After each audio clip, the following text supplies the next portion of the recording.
Hello, hello!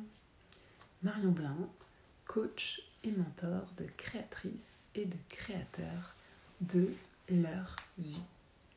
Ce soir, c'est mon 78e jour de mon challenge, 100 jours de live. Et je n'ai pas mis beaucoup de lumière parce que j'ai gardé mes lunettes et j'ai pas envie d'avoir les deux anneaux, les reflets dans les lunettes. Donc, excusez le manque de lumière. Et je sais plus tellement où j'en suis parce que j'ai une journée tellement chargée à enchaîner que voilà, je me suis posée 3 secondes avant ce live pour un petit peu rassembler mes idées. J'ai pas encore mangé, je sors de, je peux compter 3 heures de cours. J'ai également coaché, mentoré aujourd'hui, réglé plein de sujets de paperasse. J'ai rangé, j'ai fait beaucoup de choses. Et en fait, aujourd'hui, j'ai beaucoup enchaîné.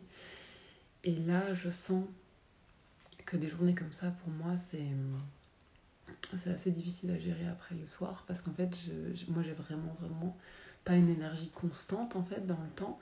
Et donc j'ai vraiment besoin de pouvoir séparer un petit peu les sujets pour pouvoir venir dans la bonne énergie dans chaque chose que je fais. Et là, le fait de devoir enchaîner, ça me demande de switcher rapidement d'énergie sur des sujets comme comment on va emballer les trucs fragiles la semaine prochaine, ou quand est-ce que je vais ramener telle affaire à tel ami avant de partir.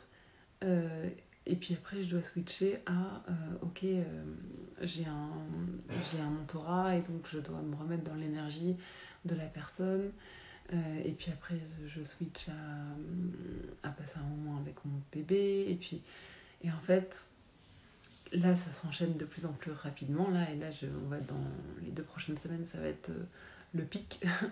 Et donc, voilà, j'observe que c'est très challenging pour moi. Après, je pense que dans la vie, il y a quand même effectivement des moments pics. Et donc, je n'ai pas trouvé de la solution pour le coup, pour alléger la charge de mes journées, parce qu'en fait, tout ce que j'y mets a du sens en fait par rapport à ce que je désire.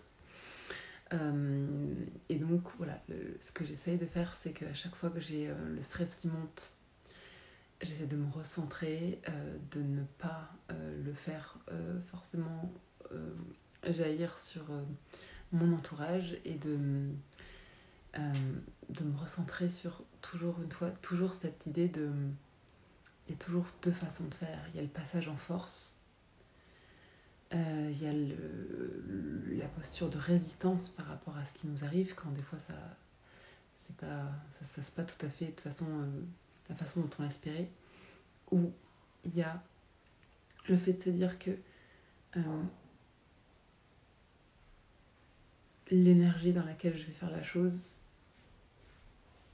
compte plus que la chose que je vais faire en fait. Et donc potentiellement c'est pas excusez-moi, j'ai un message, j'apprends le décès d'une personne en direct, donc c'est pas j'étais un peu perturbée, donc ok, je me reconcentre. C'est pas une personne qui m'est très proche, mais c'est une personne qui est très proche de quelqu'un qui m'est proche, donc je me recentre. Voilà, donc ce que je dis, c'est qu'aujourd'hui, je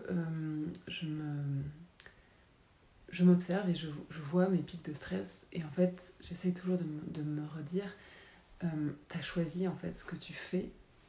Et donc, garde le plus possible l'énergie de la raison pour laquelle tu le fais, même pour les actions intermédiaires qui te mènent à ça. C'est-à-dire qu'en fait, quand je choisis de faire quelque chose, l'idée c'est de faire toutes les actions qui me mènent à cette chose avec le plus possible cette même énergie. Alors c'est pas du tout facile parce que moi je veux vivre, kiffer ma life au Costa Rica et aujourd'hui je suis en train de faire des cartons et de gérer des problèmes de logistique et d'administratif. Donc ça paraît pas évident de le faire dans la même vibe. Mais en fait, en réalité, je pense que c'est ça la clé en fait. C'est que, encore une fois, c'est pas tant la destination, c'est le voyage et à quoi bon en fait vivre de façon crispée ou dans la résistance ou dans le stress le présent quand le présent en fait, quand le futur en fait est la somme des présents. Moi j'ai une phrase que je dis souvent, le futur reste quand même la somme des présents. Donc c'est difficile de viser un futur vraiment peaceful, aligné et à la fois dans lequel je me sente plus forte si en fait je l'ai obtenu dans la résistance, le stress, etc. Parce que peut-être in fine je vais finir sur ma plage au Costa Rica, mais si tout ça s'est passé dans la douleur, dans la crispation, dans des échanges, plein de tensions avec mon entourage, je vais pas être si peaceful sur ma plage en fait. Voilà. Et puis j'avais envie aussi de partager autre chose qui est que pour illustrer un petit peu toujours cette jonglerie entre énergie yin, énergie yang pour pouvoir avancer vers ce que je désire et le faire d'une façon la plus sereine, la plus nourrissante, la plus équilibrée possible. Eh bien, je prends l'exemple du fait que donc là on est dans nos 2 dernières semaines là, dans cette maison qu'on évacue. Encore une fois, on est censé quitter cette maison avec 3 ou 4 valises. Bon, en réalité, ma maman va monter avec une camionnette pour pouvoir ramener des cartons, quelques cartons qui vont rester chez ma maman, le temps de voir ce qui se passe. Et en fait, on se rend compte qu'en fait, il nous reste des gros meubles. On n'a pas vendu notre lit encore, qui est un gros lit-coffre.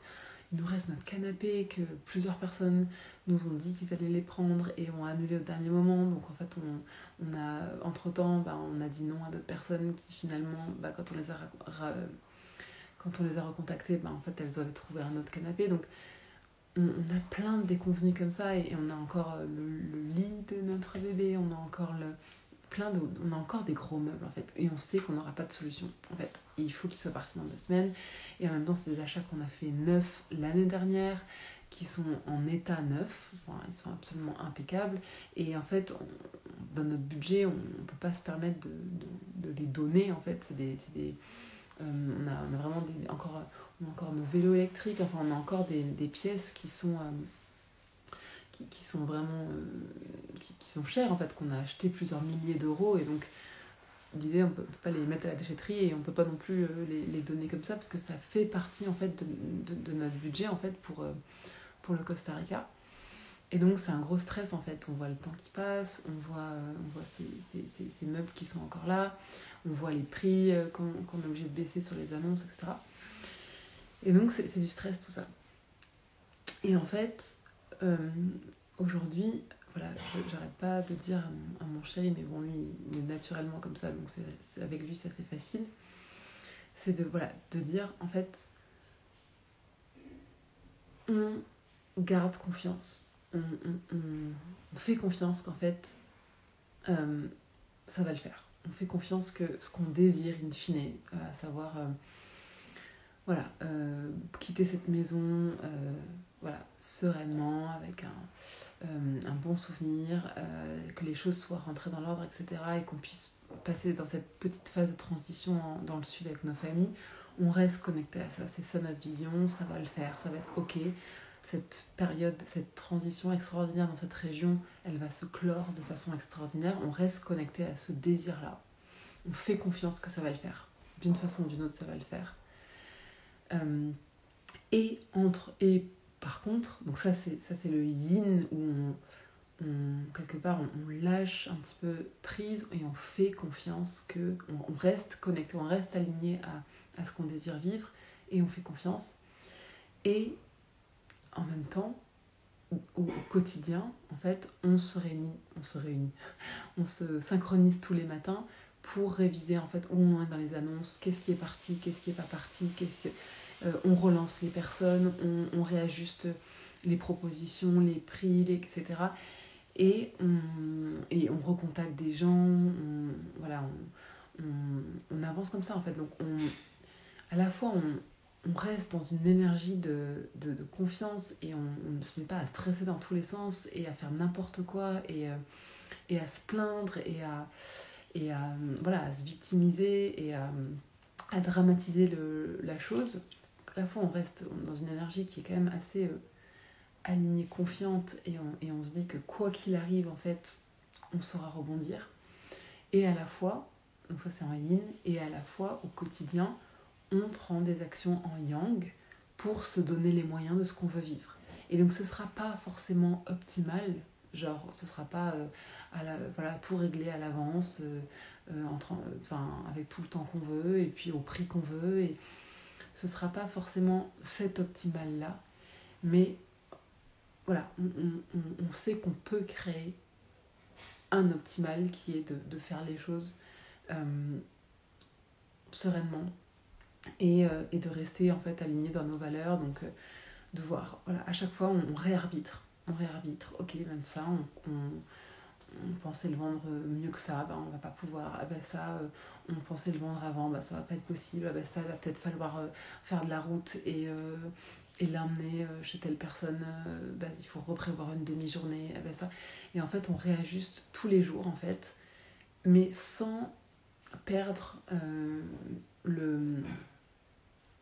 encore une fois l'énergie dans laquelle en fait on envisage tout ce voyage. En fait on sait très bien que ce voyage là, en fait la seule certitude c'est que ça va pas se passer comme on avait prévu, et ça commence maintenant. Et donc si maintenant on est dans la résistance, dans la victimisation, dans la dramatisation, bah autant qu'on reste en France, parce que c'est que le début. Là on peut être aidé, on sait comment ça marche, on est dans notre langue, voilà. Là-bas, mon chéri il parle pas espagnol, il est pas encore super, il a pas encore retrouvé tout son anglais. Moi je parle très bien anglais, mais il va falloir que je retrouve mon espagnol. Donc en fait, voilà, là on a encore beaucoup de repères, demain on n'en aura plus. Et pourtant en fait, on a que des inconnus en fait là-bas. Donc voilà, petit à petit, on apprend un petit peu à s'adapter, et voilà, j'observe qu'on jongle pas mal entre énergie yin sur le fond en fait, sur la posture globale, et énergie yang quand il s'agit de décliner les actions, de se donner les moyens de... voilà, donc c'est une illustration, on est en plein dedans, donc je ne sais pas comment ça va se terminer, je ne sais pas comment on va finalement évacuer ces gros meubles, je ne sais pas dans quel état ça va se finir. C'est un petit peu préoccupant à date, parce qu'en fait en plus on a un déplacement à l'autre bout de la France pour ramener des affaires de mon chéri dans sa famille en Charente, donc voilà, donc on doit caser ça au milieu, et c'est les 1 an de notre bébé cette semaine, et en fait voilà, il y a énormément de choses qui se cristallisent là dans ces 2 prochaines semaines, mais voilà, je sais que encore une fois, qu'importe ce que je fais, l'énergie dans laquelle je fais, c'est ça que je vais retenir, c'est ça qui va s'ajouter en fait dans mon track record interne de comment je gère les choses, qu'est-ce que je partage, quels souvenirs je crée, comment je vis la chose. Et dans 1 an, quand je repenserai à ce départ-là, qu'est-ce que j'ai envie de me souvenir ? Est-ce que j'ai envie de me souvenir à quel point en fait j'ai commencé à crier sur tout le monde, à paniquer et à me plaindre que en fait c'est la ruine et qu'on est en galère, et que voilà, ou est-ce que j'ai envie de me rappeler que ça n'a pas été facile, que tout ne s'est pas du tout enchaîné comme on voulait, qu'il y a eu plein d'imprévus, qu'il a fallu être courageux, avec peu d'heures de sommeil, assurer le truc, il a fallu être au rendez-vous, mais on est une team, on a signé pour ça, quoi qu'il arrive, et on l'a fait sans se déconnecter de pourquoi on fait tout ça, pourquoi on traverse ça en fait. Voilà.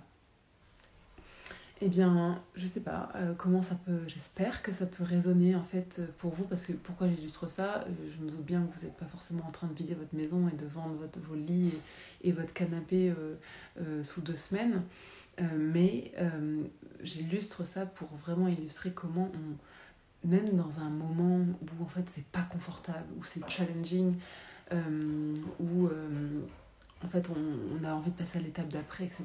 Même même quand on essaie de s'offrir la vie de ses rêves, en fait, on passe par des moments où c'est challenging, où c'est inconfortable. Voilà, et donc, voilà comment moi, en fait, dans ma propre vie, j'essaye de jongler, en fait, avec ces énergies yin-yang, et pour trouver une dynamique plus équilibrée, plus apaisée. Euh, voilà. Donc, c'est une illustration, c'est ce que j'essaye de mettre en pratique en réalité au quotidien sur plein d'aspects de ma vie. Là, c'était un exemple. Et donc, c'est également avec cette vision-là que j'accompagne. Donc, vous êtes les bienvenus via mes conversations découvertes pour en savoir plus sur cette façon-là, en fait, de gérer les choses, et également cette façon-là que j'ai d'accompagner. Et puis, je réponds également à vos interrogations sur les accompagnements que je propose et dans lesquels il y a toujours en fait cette approche en fait d'équilibre yin-yang pour tout ce que l'on veut dépasser dans notre vie. Donc je vous attends en message privé si jamais vous voulez poursuivre en fait cette conversation, si elle vous a parlé. Sur ce, je vous souhaite une très belle soirée.